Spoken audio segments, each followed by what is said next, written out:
Absolutely. Thanks. Good morning, good afternoon, good evening, good day, good Friday. To everyone, wherever you are, it is a wonderful, wonderful pleasure to be back with you again. Um, and even as I'm, wishing you good tidings, I'm aware that today is actually a fast day in our tradition. It is the 10th of Tebet.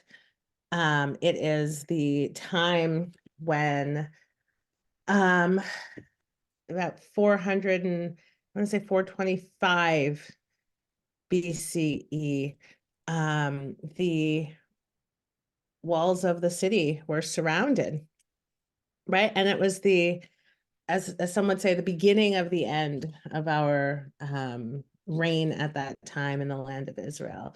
So we know we mark the other days, the 17th of Tammuz and Tisha B'Av, um, culminating in the final destruction of the temple. But the 10th of Tevet, which is today, was the beginning of the enemy getting close enough and surrounding us. So we lift up our Torah study in that honor, and certainly for what's going on currently in the land of Israel. We hold and dedicate our Torah study. And we also have the custom on the 10th of Tebet of saying Kaddish for Holocaust survivors, not, excuse me, for victims of the Holocaust whose deaths and death dates are unknown.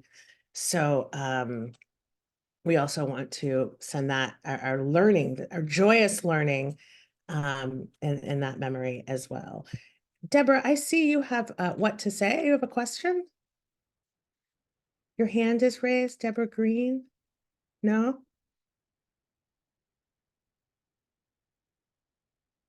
Okay.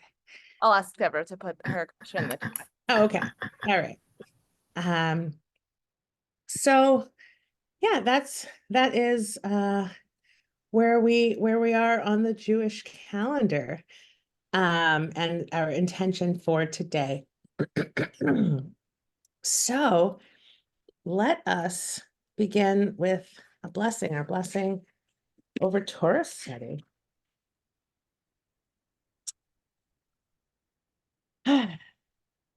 Baruch atah Adonai, Eloheinu melech haolam, asher kiddushan b'mitzvotav v'tzivanu al divrei Torah. We bless God, who is the master of the universe, who gives us these words of Torah, who gives us the opportunity to dive into words of Torah. It's the Nusach Ari version, so the words are a little different. Who gives us the blessing to understand, share, and open up words of Torah. So may these words that we're about to look at be sweet for us. May they engage all of our senses and find ways to root within our souls so that we become words of living Torah. And may we continue to be teachers of Torah, each of us in our own way, to our children, to our students, to our neighbors, to the people, the cashiers at the store, whoever we talk to and whoever looks to us for guidance. May we continue to be vessels of Torah and vessels of its light and vessels of goodness. And may we all continue to merit the pleasure and privilege of being able to study Torah in the middle of the day or night or whatever time of day it is where you are in the world. Lishma, just because we love to study Torah, just because we love to mine its depths, just because of our joy of Jewish living. May we continue to have the blessing of getting to know the many facets of the divine face. Baruch atah Adonai, hamelamed Torah le'amo Yisrael. Okay. So here we are with Parshat Vayigash. And I want to share something called a bar kodesh. So I'm going to share my screen. Okay. So this is a scannable Torah. It's created by Rabbi David Wolf Blank, Alav Shalom, who passed away back in the 90s. But it's a play on the word barcode. It's bar kodesh. It's scannable Torah. And we get to see, in looking at this, all of the entire parasha over here on the left side, and then it chunked by what's it about. So this is our quick overview of what is in this Torah portion. I'm going to make it a little bigger so we can see. First, we start with Judah confronts Joseph, explains Jacob's pain, and proposes that he take Benjamin's place as Joseph's prisoner and slave. Joseph finally reveals himself. Look at all this space, all these verses of Joseph revealing himself to his brothers. Then Joseph sends his brothers back to Canaan to bring the family to Egypt. They tell Jacob that Joseph lives, his spirit revives. Jacob begins the journey to Egypt at Beersheba, and Hashem encourages him. Then we have the names of the Israelites who came to Egypt. We know that they numbered 70 souls. Jacob arrives in Goshen and is reunited with his son Yosef. Yosef brings family representatives to Pharaoh, and Pharaoh allows them to settle in Goshen. Jacob blesses Pharaoh. The famine continues. Joseph accepts money for livestock and grain. Questionable. Thought about exploring that. We'll look at that some other year. Next year, Joseph accepts all the Egyptians' land for grain. And the land now belongs to Pharaoh. He taxed them 1/5 for its use, and Israel grows and thrives. So that is essentially the parasha. So we're going to jump in with looking at, let me just share my screen one more time. Look at a couple of verses focused on Joseph and what his own personal theology is. I love this parasha because it is, Joseph and I share a very close theology. So I'm very excited to be able to unpack a little of this with you today. So we start here, 45, 1-8. Joseph could no longer control himself. He said, everyone get out, right? And what's happening? As we saw in the scannable Torah, right? Like he had just discovered, or his brothers had just, shown themselves to be changed, that they were no longer they weren't kids anymore. They weren't the same kind of people who would sell their younger brother, who would throw their younger brother under the bus. Take me in Benjamin's place, he said. So Joseph was overcome with emotions and kicked everyone out and said personally to his brothers, I am Joseph. Is my father still well? Right? And his brothers they couldn't believe it. They were shocked. And then he says again, I'm your brother Joseph, whom you sold into Egypt. Don't you remember me? Of course they remembered him. But here's where we get to really understanding who Joseph is. And at the end, we'll go back, or maybe in a few moments, we'll go back and see that this really is who Joseph always was. And now he's revealing himself to his brothers. He says, starting here in verse 5, now, do not be distressed or reproach yourselves because you sold me hither.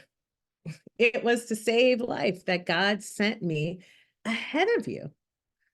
It is now 2 years that there has been famine in the land, and there are still 5 years to come in which there shall be no yield from tilling. God has sent me ahead of you to ensure your survival on earth and to save your lives in an extraordinary deliverance. So it was not you who sent me here, but God, who has made me a father to Pharaoh, Lord of all his household, and ruler over the whole land of Egypt. So I've made these 3 verses bold, verses 5, 7, and 8, because these are 3 times. Hold on a second. Let me just, computer's telling me I'm using too much memory. These are 3 times when Joseph clearly states, look, you think that you sent me to Egypt, you tried to do this terrible thing. It was God's plan. Right? In verse 5, it was to save life that God sent me ahead of you. Verse 7, God sent me ahead of you to ensure your survival on earth and to save lives in an extraordinary deliverance, meaning this amazing story. And when we think about it, I wish I had the barcode, the scannable Torah for this whole Joseph story, because it takes a significant amount of chapters in the story of in the book of Genesis, right? Like it's longer than our story of getting out of Egypt. We have all these chapters of telling the story of Joseph's ups and downs and ups and downs. And again in verse 8, it was not you who sent me here, but God. So Joseph has such emunah, such faith, that even though things seemed very bleak for him, and I mentioned the ups and downs, I'm sure you've done that in past weeks, looking at he's physically up, he's physically down in a pit, he's physically up at Pharaoh, he's now back in jail. Like there's so much in his life. He truly believes that this was a plan, that this was God's plan, God's intention.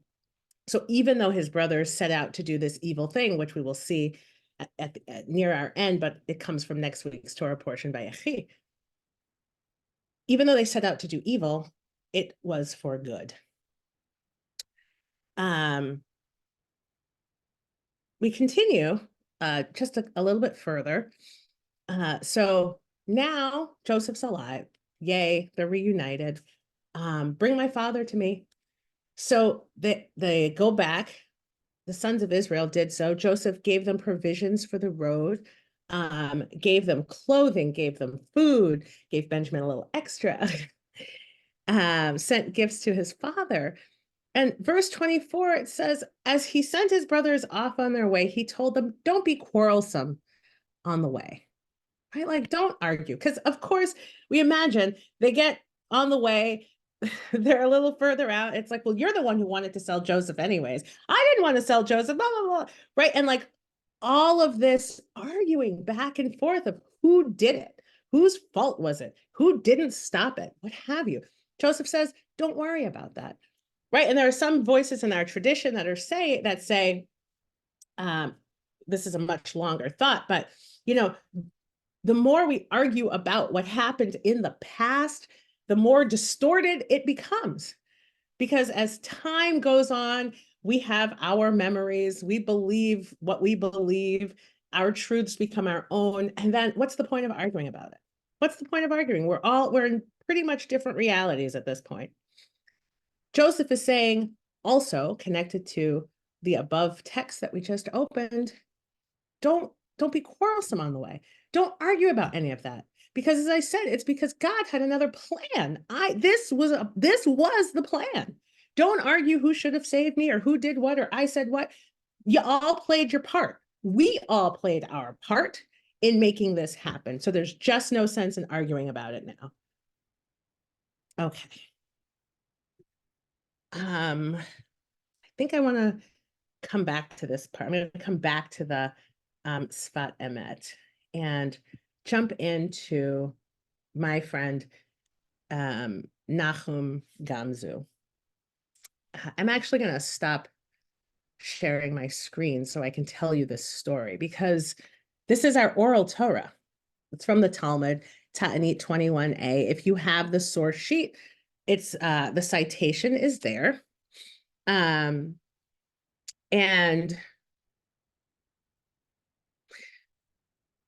I really believe in our oral Torah and how it is to be shared. We told stories. So I want to tell you this sort of as a story.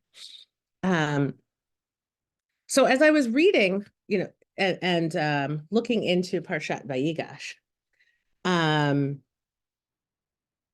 listening to these 3 times that Joseph says, no, no, no, no, this is God's plan. And really the 4th time, which is in next week's Torah portion, it reminded me of the saying, Gam Zula Tova, right? Gam Zula Tova. This too is for the good. This too is for the good. It seems like this thing is terrible, but Gam Zula Tova, right? So I did some digging into or some digging into the story of Nahum Ish Gamzu in our Talmud. And there's a fantastic story about it. So I just want to tell you the story. I'm not going to tell you the whole story. Basically, he was a man who had, at the end of his life, had he didn't have arms, he didn't have legs, he didn't have eyes, all of this terrible stuff.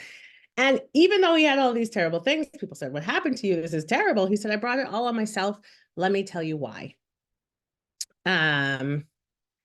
So let's see. I'm going to jump into his story. Oh, I see. Let's see. You don't have the source sheet here. I'll put the source sheet here in the chat. There you go. Where's the source sheet? Okay. I'm going to read it off of Sefaria so I can give you the whole story. Okay. And I highly recommend reading the first part, but I don't think we have time to go into it today. Okay. So here's the story. The Gemara asks, why did they call Nahum, why did they call him Nahum of Gamzu? The reason is that with regard to any matter that occurred to him, he would say, Gamzu Latova. This too is for the good. Here's an example. Once the Jews wished to send a gift to the house of the emperor, and they said, who should go and present this gift? Let Nahum of Gamzu go, as he's accustomed to miracles. So they sent him with a chest full of jewels and pearls, and he went and spent the night in a certain inn. During the night, these residents of the inn arose and took all of the precious jewels and pearls from the chest and filled it with earth. The next day, when he saw what happened, Nahum of Gamzu said, this too is for the good, right? Okay, who knows what's going to happen? He doesn't know, but he's trusting. It'll be okay. So when he arrived at the palace with the chest full of earth instead of the jewels, they opened the chest and saw that it was filled with earth. And the king wished to put all the Jewish emissaries to death. He said, the Jews are mocking me. Okay, this looks pretty bad for the Jewish people, but Nahum of Gamzu said, this too is for the good, Gamzu Latova. Elijah the prophet came and appeared before the ruler as one of his ministers and said to the ruler, perhaps this earth is from the earth of their father Abraham, as when he threw earth, it turned into swords, and when he threw stubble, it turned into arrows, as it is written in a prophecy about Abraham, his sword makes them as the dust, his bow as the driven stubble. Okay, well, they thought about it. There was this one province that the Romans were unable to conquer, so they took some of that earth, tested it by throwing it at their enemies, and conquered that province. So when the ruler saw that, in fact, this earth did have miraculous powers, his servants entered his treasury and filled Nahum Gamzu's chest with precious jewels and pearls and sent him off with great honor. So, of course, there's a twist. He went with these jewels and pearls. The people in the inn stole all the jewels and pearls, filled it up with earth, did this terrible thing, sent him on his way. Nahum Gamzu had full emunah that Gamzu Latova, a miracle happened for him. And then he got rewarded with these jewels and pearls, and then he gets to go back and go back with that same thing that he was supposed to be delivering. Okay, he's on his way back. When Nahum of Gamzu came to spend the night at the same inn, the resident said to him, what'd you bring with you? Probably asking because they're trying to steal it again. What did you bring with you? What did you bring with you that the emperor bestowed upon you such a great honor? And he said to him, well, I brought him that which I took from here, I brought there. So when they learned this, the residents of the inn assumed that the soil had miraculous powers. So they tore down their inn and they brought the soil to the king's palace. They were like, oh, that magic earth that was from our property. So here's some more. So again, the emperor tested the inn's soil and found that it did not have those miraculous powers that it did the last time. And he put the residents of the inn to death. And then, fast forward a little bit, Nahum Gamzu found out. And of course, he said, Gamzu Latova. So we have this theology in our tradition of it's all for the good. Even when it seems like it's absolutely terrible, we have to find a way of saying Gamzu Latova. And here I want to put a disclaimer because this is a personal theology. It's not something that we tell other people. And I think this happens, and it's very unfortunate. When we hear of other things happening in other people's lives, people confide in us. To tell someone else Gamzu Latova, it's all for the good, does not work, right? Like we all experience our own personal tragedies, our own issues, but this is a personal theology that we develop, this way of looking at the world and believing that it too is for the good, that there is something hidden in this. So I'm going to jump back to the text from the Sfat Emet. Da, da, da.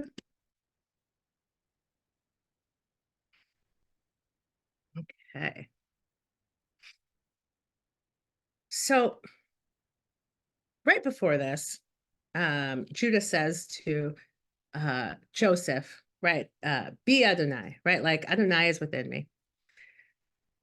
And then we pick up here with the Sfat Emet. Fantastic book. If you're unfamiliar with the Sfat Emet, the language of truth, Rabbi Yehuda Leib, Alter of the Gera Rebbe. These are really wonderful mystical and Hasidic insights. One of the last Hasidic masters of Poland. I always recommend his commentaries on the Torah. Anyways, here on Parshat Vayigash, she says, then surely Joseph was no longer able to hold back, right after he heard Adonai be from his brother. Ooh, I have a typo here. Sorry. Let me just open back up. It is the inner point within each thing that is called Joseph.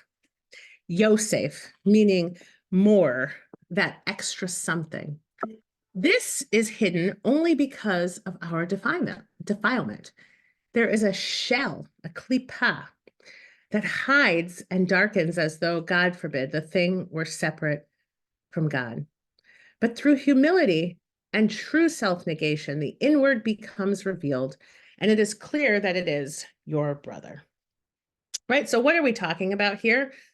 When it's clear that there's something, either it can, and in this case, we're talking about for Judah, for the brothers, for coming to be in that place of how do we accept this thing that we have done? How do we accept this negativity? Recognizing that there's a klipa, there is something that's covering up that negativity, negative gloss is covering that spark within. Adonai be. God is within me. God is within it. And I teach my child, all the time when she says the Shema, the Shema is either true or it's not. We believe that everything is God or nothing is God. And then we have to figure out, well, how does this have divinity within it? The Sfat Emet keeps going. This is the meaning of my Lord is within me, Adonai be. He still maintained the faith that the divine life was contained within him, even though it was hidden and he did not know how. All this had brought about the sin, but truly, my Lord is within me, Adonai be. This is true of every hiding. And this is the root, the essence of the mentality of Gamzu Latova. of figuring out how to strip away the klipa, the negative shell of a thing, and find that spark of divinity within it. Now, it's certainly not an immediate task, right? Joseph, who was in Egypt for a very long time, and we see way back, it's not way back, but it's way back for our perspective. We see back when he was interpreting the dreams for Pharaoh. And Pharaoh said, wow, you're amazing. You're an amazing dream interpreter. And Joseph said, no, this power comes from God, right? This is God's giving me this ability. That Joseph was a man of emunah. He had this kind of faith. So that faith was with him when he was in the pit. The faith was with him when he was in jail. The faith was with him when he thought he was forgotten because he believed. He wasn't really forgotten. He was waiting. He had patience. And that patience is sometimes what we need in our own Gamzula Tova moments, because that clarity is not always readily apparent. And it begins with just trusting there is going to be good here. And again, this is a personal way of living. It's not something we can tell someone else when they're miserable, when they're going through their own challenges.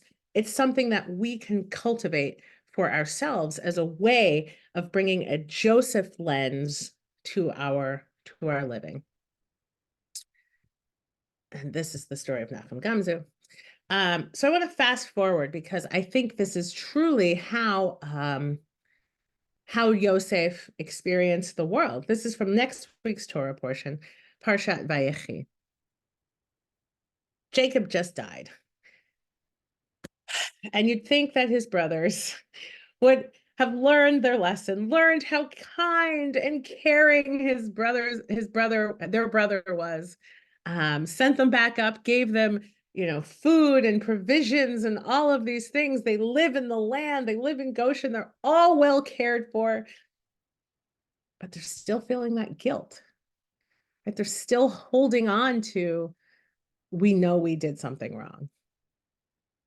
So when Joseph's brothers saw that their father was dead, they said, what if Joseph still bears a grudge against us and pays us back for all the wrong that we did to him? That would be terrible. So they sent this message to Joseph. They lied. You'd think they would have learned by now, but no, they lied. They said, before his death, your father, not our father, your father, left this instruction. So shall you say to Yosef, forgive, I urge you, the offense and guilt of your brothers who treated you so harshly. Therefore, please forgive the offense of the servants of the God of your father's house. And Joseph was in tears listening to this. Why? And this is really the period on this story of his theology of emunah and his theology of Gamzula Tova. He says, I'm skipping what his brother says. He says, have no fear. Am I a substitute for God? Besides, although you intended me harm, God intended it for good. This is the fourth time now. The fourth time. This is for Tova. So as to bring about the present result, the survival of many people. Right? Even after everything, he continues to say, it's good. We are good. Look where we are. Gamzula Tova. So, put in very basic language from Dr. Nachum Sarna, have no fear. Their anxiety is allayed at once. Joseph has no interest in seeking revenge because this very idea offends his personal theology. A person dare not usurp the prerogative of God, to whom alone belongs the right of punitive vindication. Right? We see this in Leviticus. We see this elsewhere in the Torah. Vengeance is mine, right? God will handle that. We don't have to worry about that. Moreover, human actions and their consequences are far more profound than human intentions. Right? We just don't know ever what any of our actions are going to lead to. We know what our intentions are, but we don't know the true impact. We don't know that on the person. We don't know it in a couple of days. We don't know it in a couple of generations. Human actions and their consequences are far more profound than human intentions. God may use a person's evil purposes as the instrument for ultimate good, beyond the knowledge, desire, or realization of the human agents involved. Right? That's the essence of this story. What may seem to be a chance succession of disparate incidents, is in reality a process, so that what has happened and what is unfolding take on meaning when viewed from the perspective of God's time. And I think this is so important. This has been very important for my own life, in getting to a point of being able to look back and say, oh, that's what that meant. That's how that happened. Oh, if it weren't for that thing that I thought was bad at that time, I wouldn't be in this great moment. So Gamzula Tova. And remembering that when I'm feeling these struggles in this moment, and it's like, oh my gosh, this feels overwhelming. This feels overwhelming. It's because I've overcome miraculously, in some ways, all of the challenges before me. So I say, Gamzula Tova. This too is for the good. And I can't wait to see what good it's going to be.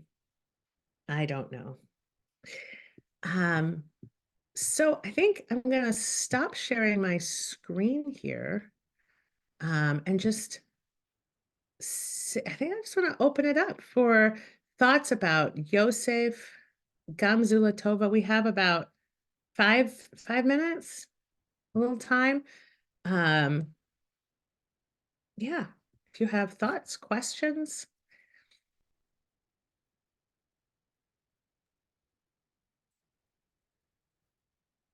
Yeah, Jack.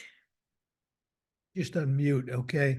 You know, in reading this and reading and understanding the evolution of Joseph from the time of the first time he dreams about the future. I don't know if most people, when they dream at night and sleep, if they dream about the future or the past or the present, but he he just he just tells his brothers about this dream.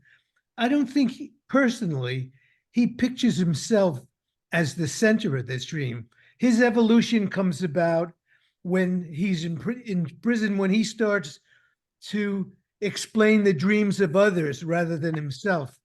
But here, Joseph may have moved on and accepted what's going on, but the guilt of their brothers has not moved on. In fact, I think after Jacob dies, this letter comes up that supposedly Jacob wrote, telling the brothers to give it to Joseph and he should forgive his brothers.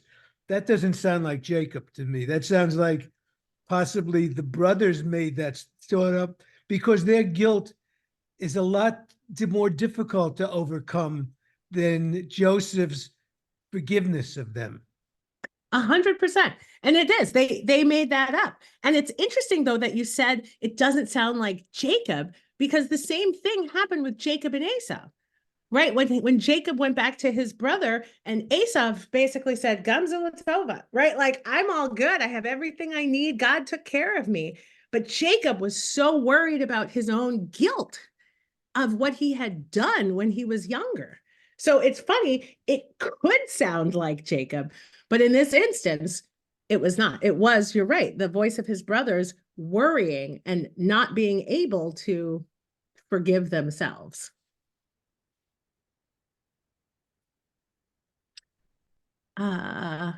Noreen.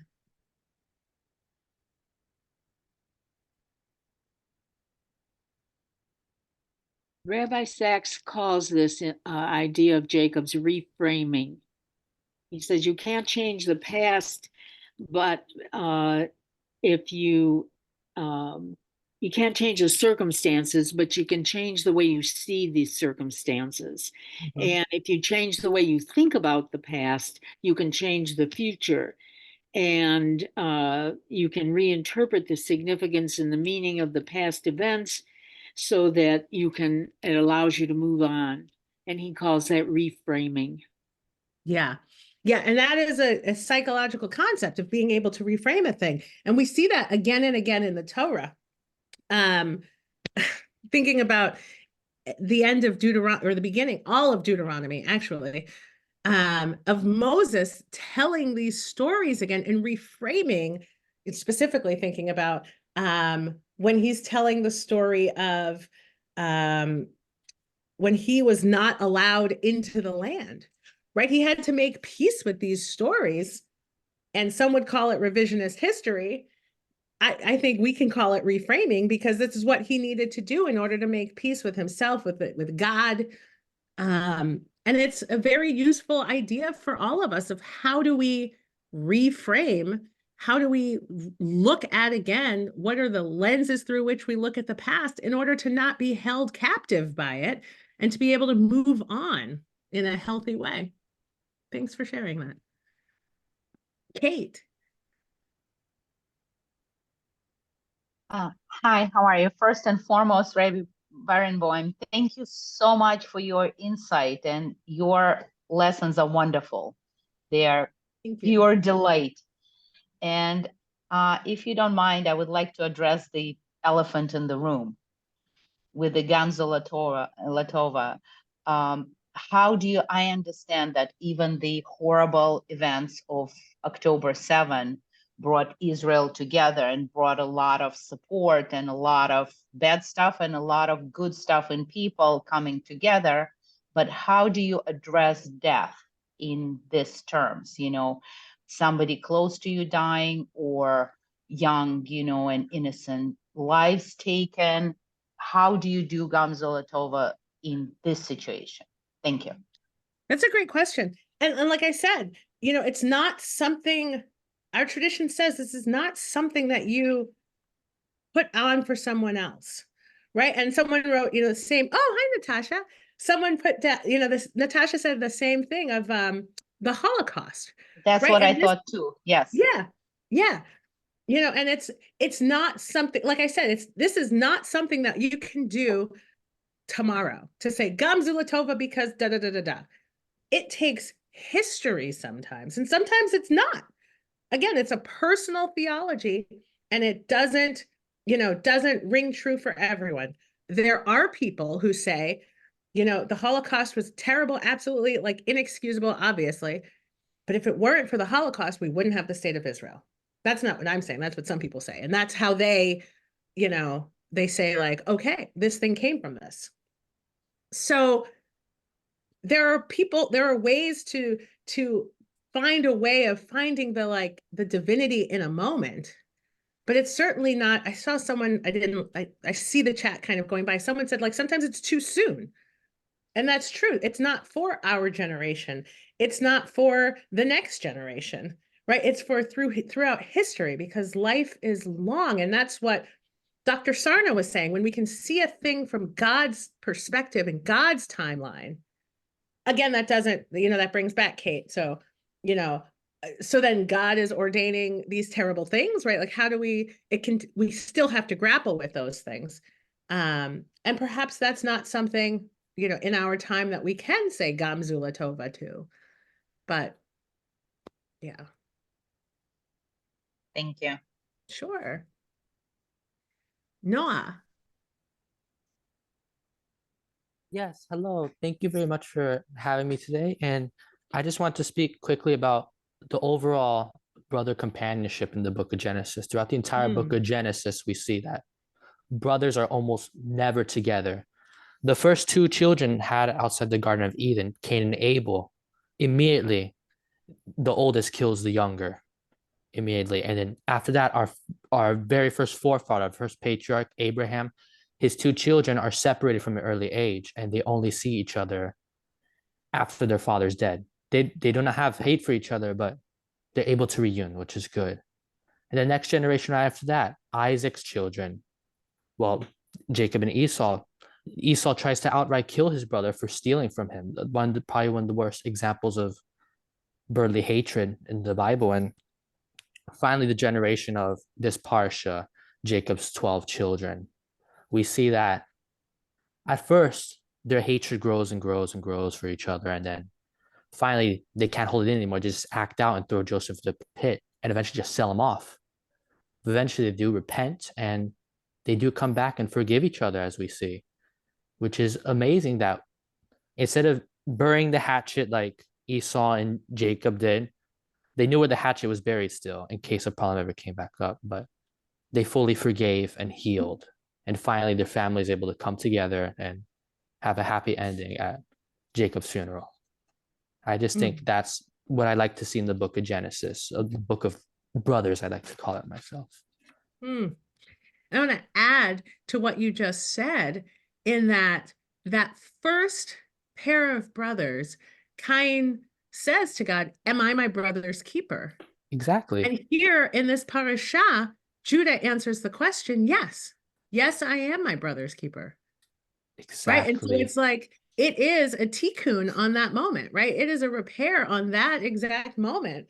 And it does feel like a whole, I want to say like a whole, yeah, except for then they go and lie in next week's Torah portion, but yeah. They still have that, that reunion. Yeah. Thank you very much. Yeah.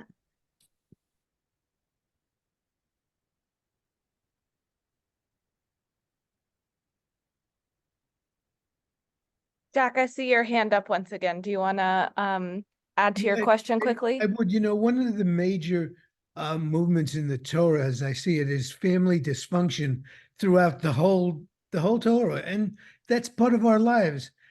And the root of that is unable to talk and sibling rivalry.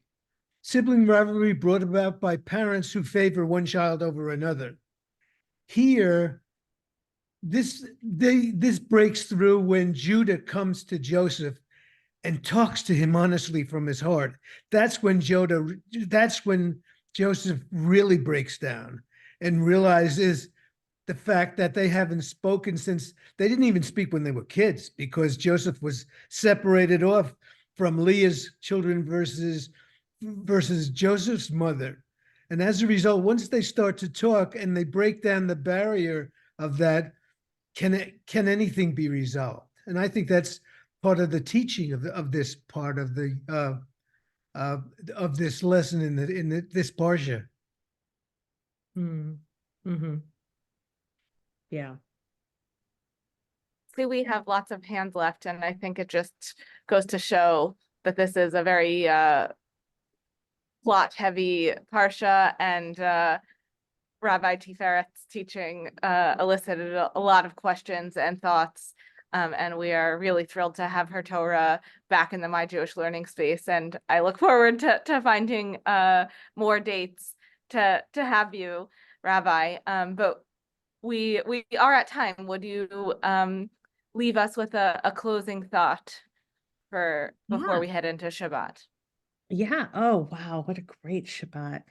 So my closing thought is that, we are able to glimpse the light of forever on Shabbat. Shabbat is a taste of the world to come. And there's so much brokenness right now in the world, and it can feel overwhelming and hopeless. And that's why we have this gift of Shabbat, to turn off and to check out for a little bit, to check in with our souls and ourselves and our communities.